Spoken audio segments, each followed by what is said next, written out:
Dominique Brinart, je profite du fait que tu sois avec ton épouse ici à la foire de Uccle, la foire du livre de Uccle.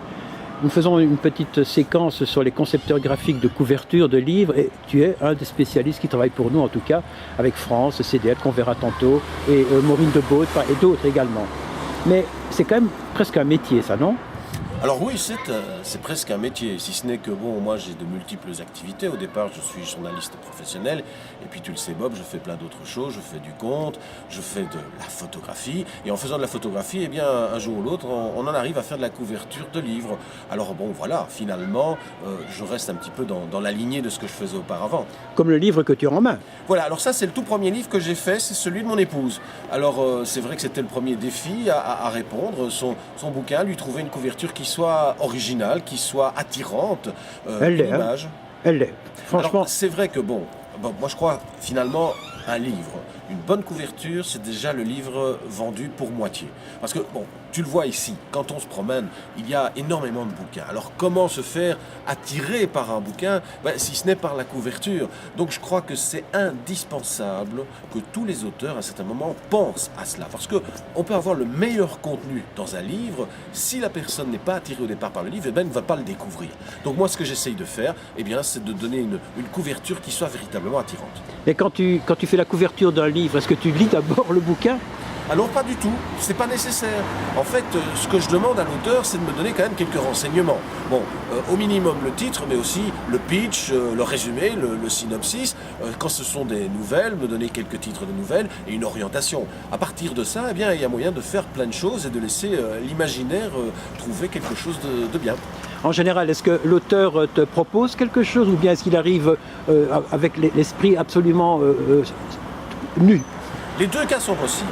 Alors, la meilleure des situations, c'est quand quelqu'un n'a aucune idée et me laisse faire. Parce que là, j'ai carte blanche et ça me permet d'aller dans le sens que j'ai envie d'aller. Mais il peut arriver, effectivement, qu'on vienne avec une idée préconçue. Alors, ça a été le cas de Micheline Bolland, qui, pour son livre de contes, à un certain moment, s'est amenée avec une photo de la petite maison des contes. Et là, on m'a dit, je voudrais bien avoir cette photo dans le livre. J'aimerais bien que la couverture soit ce magasin de contes. Bon, alors, si je prenais rien que la photo telle qu'elle, ça n'accrochait pas véritablement. Donc, j'ai dû l'habiller, lui donner une couleur, donner un côté fantastique qui accroche l'œil. On va passer d'ailleurs l'image de cette couverture dans un instant. Mais je voulais te demander, avec quel programme travailles-tu ? Alors essentiellement Photoshop, c'est pas très original, mais c'est vrai que Photoshop permet beaucoup de choses. Puis parfois il y a 2-3 petits programmes supplémentaires, mais Photoshop permet énormément de choses. Et alors le plus drôle, c'est que finalement je suis encore au début, parce que Photoshop, on a un peu l'impression que c'est un programme, on n'arrive jamais à le maîtriser jusqu'au bout. Il y a encore de multiples possibilités. Alors moi je m'amuse beaucoup, parce qu'à chaque fois un nouveau livre, c'est un nouveau défi. C'est partir dans des sens parfois que je n'avais pas prévu. Et parfois, une bonne couverture vient aussi du hasard. C'est pas toujours quelque chose qui est très préparé, parfois simplement. On a une bonne idée et puis en évoluant, la bonne idée fait qu'on a à la fin une bonne couverture. En fait, tu as déjà fait combien de couvertures de livres ? Alors pour le moment, la grande cliente, c'est Micheline Bolland, mais on le sait, c'est la staccanoviste du livre, donc elle me fait faire au moins pratiquement 2 à 3 couvertures par an. Et puis maintenant, Louis, son mari, s'y est mis aussi, et là c'est une couverture dont je suis très très fier. Il y a eu la couverture de ma femme, et puis il y a Gaëtan Fosser maintenant, un jeune auteur de Chloé Délice, qui a fait appel à moi. Et là, ça m'a permis de travailler aussi dans ce que j'aime bien, c'est la couverture qui ne soit pas une couverture trop liée au titre du livre. Ça me permet aussi d'aller dans l'abstraction, ça c'est très gai, parce qu'il faut faire à ce moment un choix dans une couverture. C'est soit du figuratif, soit de l'abstraction. Alors le figuratif, c'est bien, mais ça impose certaines choses. L'abstraction, parfois, peut donner des choses merveilleuses, qui n'ont pas nécessairement rapport avec ce que contient le livre, mais qui, esthétiquement parlant, attire l'œil.